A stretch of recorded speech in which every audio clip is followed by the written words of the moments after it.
Dans les couloirs hantés de Graceland, où les échos d'une guitare fantôme résonnent encore la nuit venue, un secret a dormi pendant 45 ans derrière les murs blancs et les rideaux de velours épais qui filtrent la lumière du soleil de Memphis.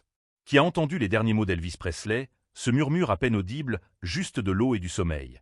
Avant que le silence ne tombe comme un rideau de scène finale, définitif, irrévocable?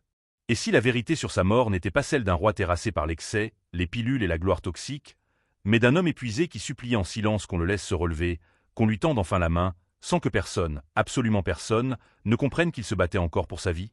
Avant de plonger dans cette saga familiale absolument captivante, prenez une seconde pour vous abonner et activer la cloche de notification.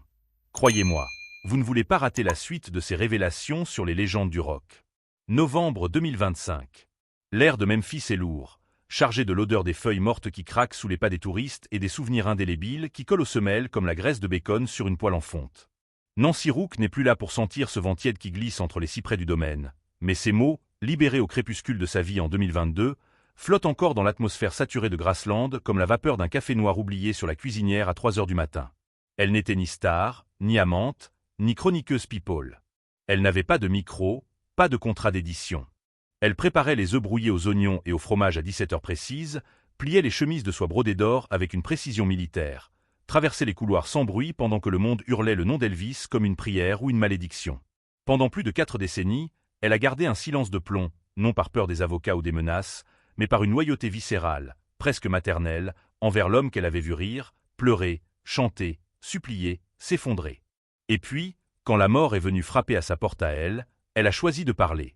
Pas pour choquer, pas pour vendre, pour guérir. Ce qu'elle a révélé n'est pas un scandale tapageur. C'est une vérité humaine, nue, déchirante. Le roi n'est pas mort vaincu par ses démons. Il s'est éteint parce que personne, dans cette maison pleine de monde, n'a vu qu'il se battait encore pour respirer, pour vivre, pour recommencer. Remontons à ce matin de mai 1967.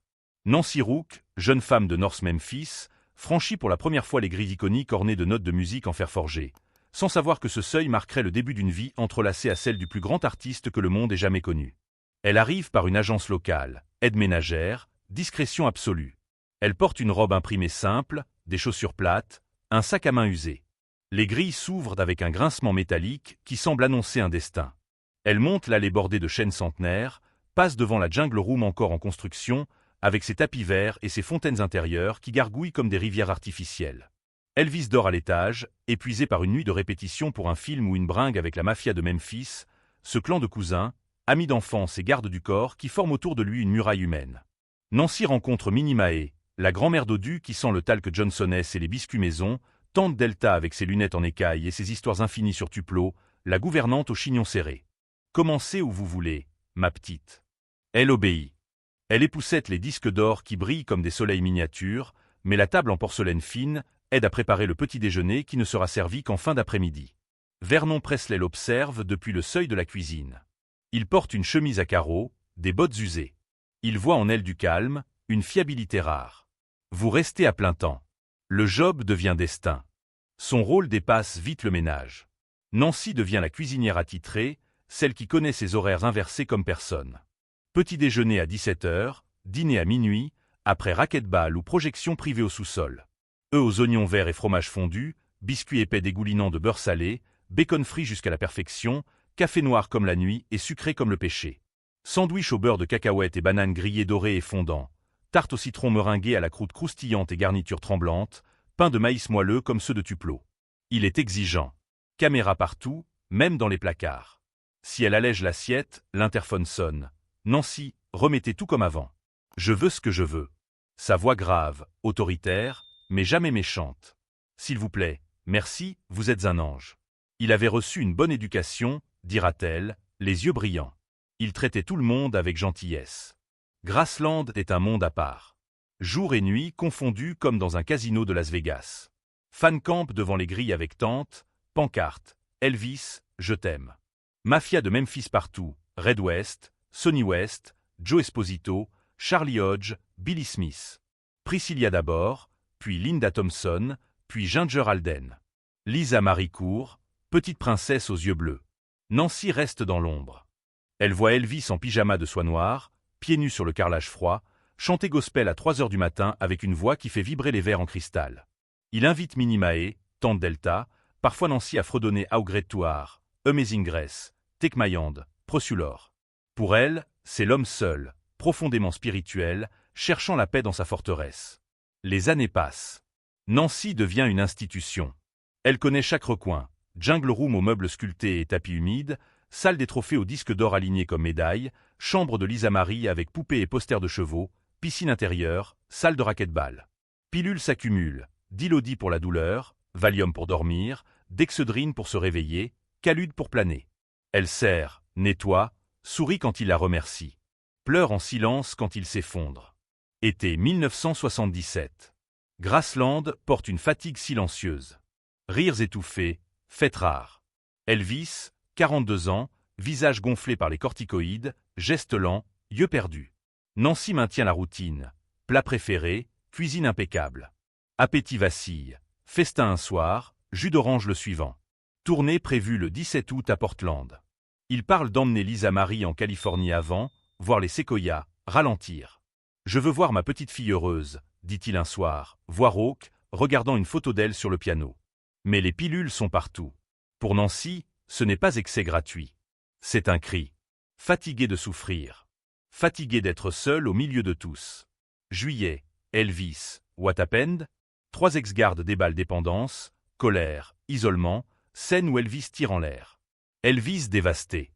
Ils étaient comme mes frères. Peur des fans, d'être hués.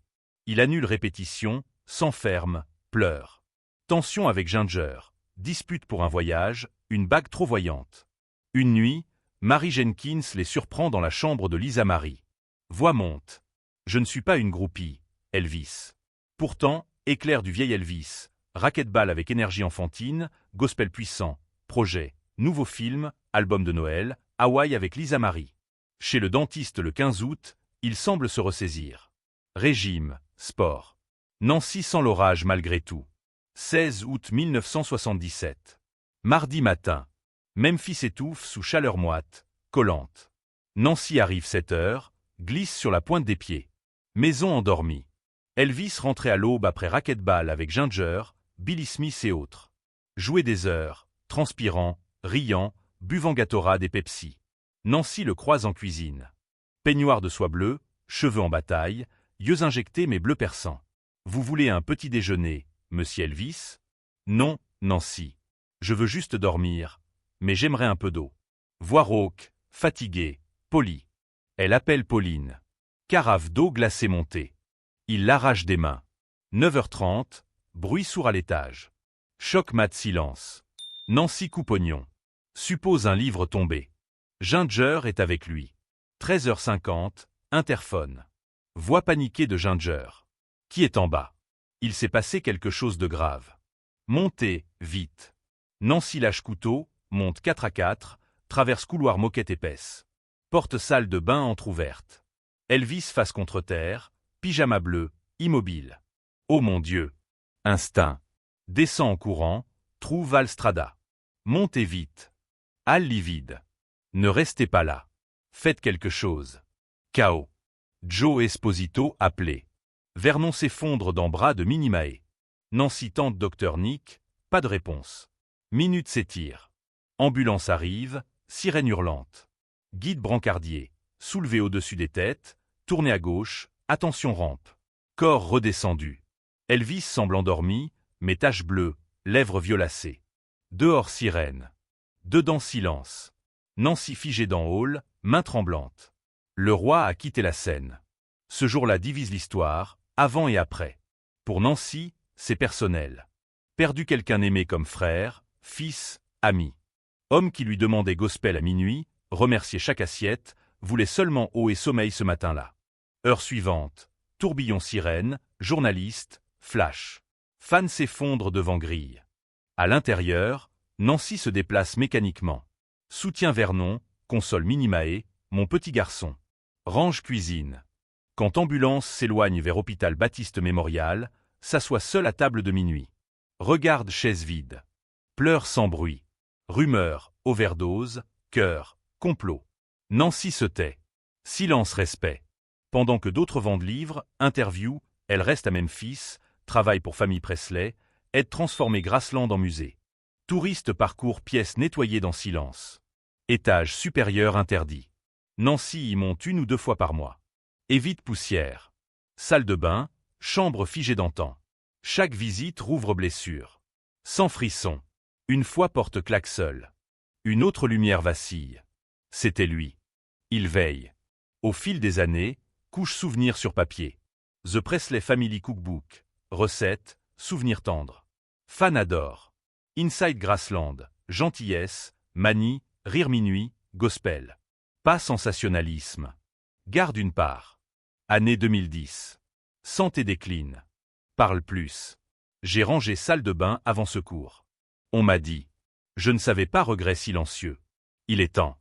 Elvis n'était pas drogué ce matin. Voulait dormir après racquetball. Buvait au com pour se laver. Lisait spiritualité. Voulait repartir à zéro. Personne ne voyait. Se battait en silence. Il s'est éteint. Personne ne l'a arrêté. Confession calme. Vérité humaine. Meurt 2022. Laisse vérité. N'ébranle pas légende. Rend plus profonde. Fan relise dernier jour. Lutte, pas chute. Essayait. Grassland continue. Mais vérité de Nancy reste. Témoin. Protégé, servi, aimé. Enfin parler. Vent souffle sur Grassland. À 3 heures du matin, voix grave chante Amazing Grace. Odeur bacon flotte. C'est lui. Attends qu'on comprenne. Pensez-vous qu'Elvis était prêt à recommencer? Le destin fut-il trop cruel? Partagez en commentaire.